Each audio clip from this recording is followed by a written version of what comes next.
I'm back. Sorry for my inactivity since the last video. I've been very busy doing multiple things. I'm working on my book I'm writing, my film I'm making, short film. I'm not ambitious enough to make a feature-length one quite yet. And I was in South Korea, so at least I have an excuse. Okay, that might have been valid at the time, but I filmed this like months ago and I still haven't put it out. So, sorry again. I just haven't really been bothered to edit it, but I finally am, and hopefully this is out before the year 2037. However, I'm here now and ready to talk about the Best Picture winners from 1956 to 1959. 1955 to 1959. How did I even get that wrong? Like always, I did make plenty of notes on this, but I have actually recently just lost them all. Like literally just. So the last 5 films were a decent bunch, with the only naff one being The Greatest Show on Earth, and wow, that film is naff. And this selection is full of more highs and lows. However, the highs are very high. In fact, one of my favourite Best Picture winners ever is from this period. So enjoy. The 28th Academy Awards were held on the 21st of March 1956, honouring the films of 1955. They were hosted by Jerry Lewis, Claudette Colbert and Joseph L. Mankiewicz. This was the final year when Best Foreign Language Film would be an honorary awards, and the next year it would become a competitive one like all the other awards. Nothing much else happened at this Oscars, but a lot happened in the year as we were given many classics, one of which was actually the Best Picture winner, and that was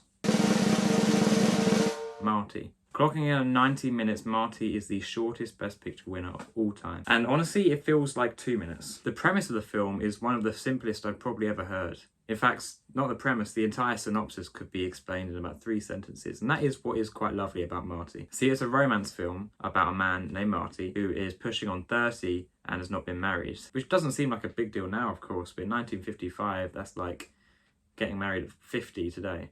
Actually, that's a bit much. The character of Marty has very little ambition to get married. However, that is mostly because he simply can't, and he's just making excuses for himself.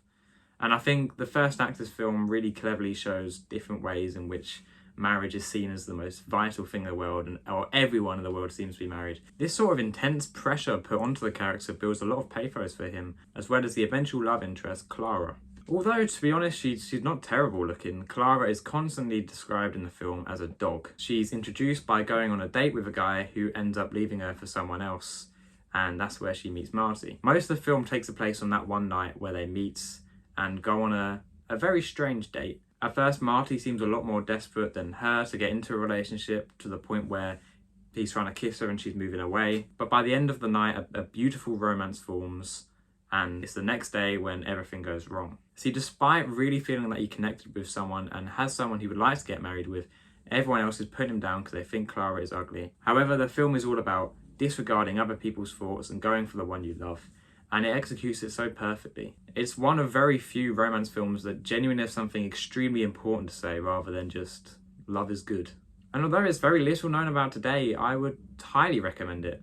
It's only 90 minutes and it will really put a smile on your face. And when it ends, you will genuinely be like, really? That's all that's going to happen? But it doesn't have anything else to say. It's just extremely short, not massively ambitious, but pulls off exactly what it tries to do. And it's brilliant. Definitely deserved the Oscar. As well as one that I wouldn't expect to win an Oscar, given it's usually full of epics and just films bigger in scale. I actually bought this on Blu-ray, which is a risk because I didn't actually know if this would be good or not. I just want to own as many as I can, and I'm very glad I do. Oh, it's 2 discs? Oh, one's Blu-ray, one's DVD. The 29th Academy Awards were held on March 27th, 1957, hosted by Jerry Lewis and Celeste Holm, if that's how you pronounce her name. So as I said, this was the first year where Best International Film became a category, and brilliantly so. The first to win that award was La Strada by the great Federico Fellini. James Dean became the first actor to win a posthumous award. Ingrid Bergman was not present to collect her award. That sounded interesting enough to say, but now I'm saying it, I realise that's really not interesting at all. John Ford's The Searchers, which is seen as a classic, great American film, failed to get a single nomination. And I don't really care because I'm not a big fan of that film. It's also worthy to note that this was the first year that all the Best Picture nominees were in colour, further showing the death of black and white film. And it wasn't until 1967 when it became the norm for all the films nominated for Best Picture to be in colour. Not only were all the Best Picture nominees in colour, but they were all epics. The Ten Commandments, The King and I, Friendly Persuasion, all the the highest grossing films of the year, but none would compare to the actual winner, which was unfortunately Around the World in 80 Days. Oh, this film is so dull. I don't own this on Blu-ray, however I do own, and this is gonna confuse people so much, this, which is a Japanese like guide to the film. I suppose in Japan they release these, because I got a few of them. Long story how, but it's just sort of a list of all the different actors and I suppose a description of the film. These seem like cool little marketing techniques to get people to know about it and research about it before going in. It'd be cool if films did it today. And although this looks really cool, I wish the film was too. Other than the film's obvious Best Picture win, the only other thing fueling me to watch it was that I heard there's a cameo from Buster Keaton, one of my favourite actors of all time. However, I finished it and just went, where? When looking up on YouTube, I realised he was a random train conductor at some time that came out and didn't even look like himself. So, like, what? If you can have Buster Keaton in your film, don't just give him the crappiest role that you can't even recognise him with. At least make him do a stunt or something. Basically, the premise is a bunch of rich people gambling or something, and then one of them gets given a dare to go around the world in 80 days to, I don't know, win money or something. I do not remember anything about this terrible film. It's basically just vignettes of going to different countries and briefly summarising their cultures and reducing them to stereotypes and just really dull little sections. It's not like there's necessarily a narrative throughout, it's just we're in this country, they're in this country.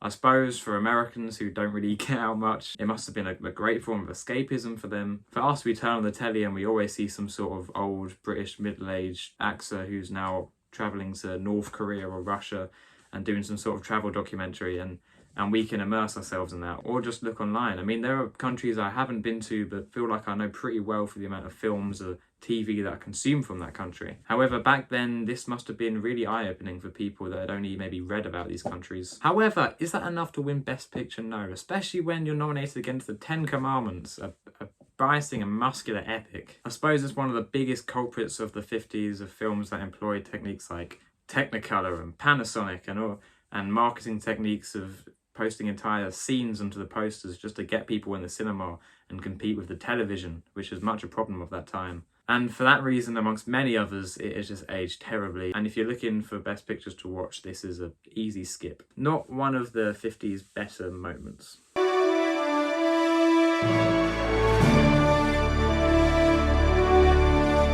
The 30th Academy Awards were held on March 26, 1958. It was hosted by, and give me a minute, Bob Hope, Rosalind Russell, David Niven, James Stewart, Jack Lemmon, Donald Duck.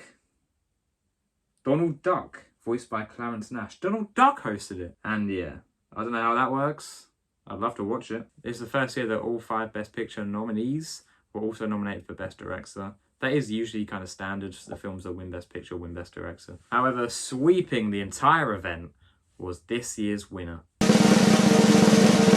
The Bridge on the River Kwai. I love this film, and I was kind of expecting to. Prior to this, I'd only seen 2 David Lean films. The brilliant Brief Encounter, which is hands down one of my favourite romances ever, and Lawrence of Arabia, which I'll get to in a couple of videos. Despite there being many cases where this is not true, these old historical epics aren't usually my favourites. However, The Bridge on the River Kwai was very different to what I expected. The film features one of my favourite actors of all time, Alec Guinness.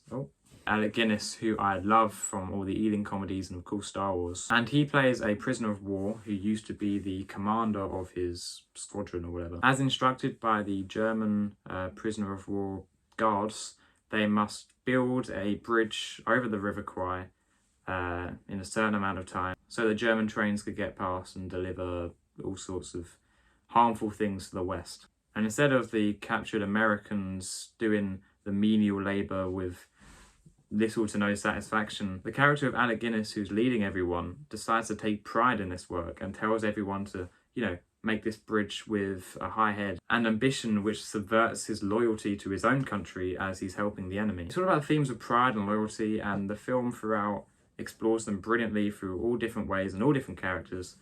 But what really makes this film is the last 20 minutes or so, which is just, Although the rest of the film has plenty to keep you interested, including a great scene where Alec Guinness is being a conscientious objector to the guards, and is just kind of standing outside for as long as he can to oppose them. The ending is seriously what makes it, and it is such a climactic, just poof, which is a shame because nowadays you don't really see films that end so dramatically. It always has to do like a 20 years later or just add something onto the end. The way this film just really climaxes and then puts the end title card on your screen is, I mean, it's beautiful. Alec Guinness alone should be a reason to watch this. It's perfect. Even though the brilliant 12 Angry Men and Witness for the Prosecution, 2 courtroom films, were nominated for Best Picture, which I love, maybe even slightly more, The Bridge on River Kwai is a completely worthy winner. And just, yeah, well done.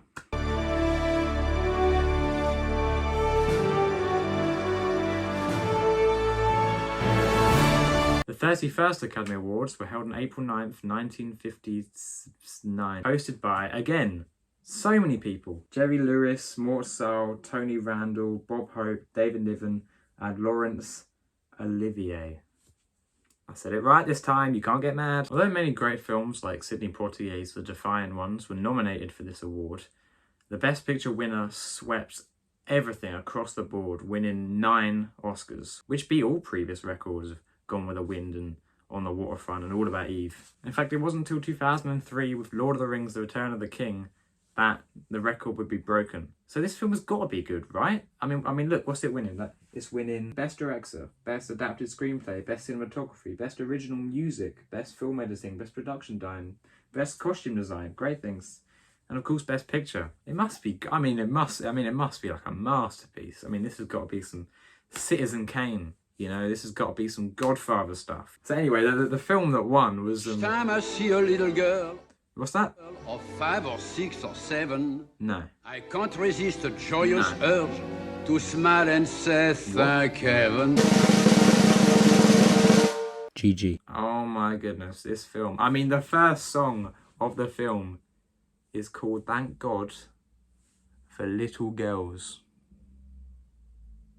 I mean, this isn't just Paul McCartney saying she was just 17, you know what I mean? This is Thank God for Little Girls. And it's sung by like a 70-year-old man. Oh my, this film. Gigi is a film directed by Vincenzo Minnelli, who has otherwise made pretty good films, including previous Best Picture winner An American in Paris. It's all about Paris in the early 20th century. My door's open because my cat just walks in, by the way. But don't ask me what the actual plot was about, or the names of any of the characters, or the motivations of any of the characters, or ask me to even hum a tune, because this was one of the most forgettable... Actually, no. Forgettables, like, this... I remembered how bad this was. Not enough for details to stay in my head, but enough to remember just how much of it I hated, and the fact that someone sung a song called Thank God for Little Girl. There was a number I quite liked near the start, where these 2 people are on a wagon, or whatever it's called, with horse and carriage, that's it. And the gimmick is going, it's a boar, this is a boar, whatever. It's quite nice, you know, this whole rhyming thing. But then they repeated it again and again and again, and it got so old. I mean, it was old pretty much the first time they did it. What did you think of Gigi? Yeah, no, he hated it. I mean, needless to say, people loved it back in 1959. Given the fact that I've never even heard his name mentioned, it obviously hasn't become a classic, and for good measure. How does this film win 9 Oscars? Like, we went from The Bridge on the River Kwai to this. I mean, I don't know if I called it the worst Best Picture winner. I mean, Cimarron exists, that was a mess, but jeez. Like, step up your game. And it's not like 1959 didn't have any good films. You had Billy Wilder's Some Like It Hot. Alfred Hitchcock released one of his best films, North by Northwest. I mean, I guess you can make mistakes, and films can age poorly, but how was that ever acceptable? Someone singing a song called Thank God for Little Girl.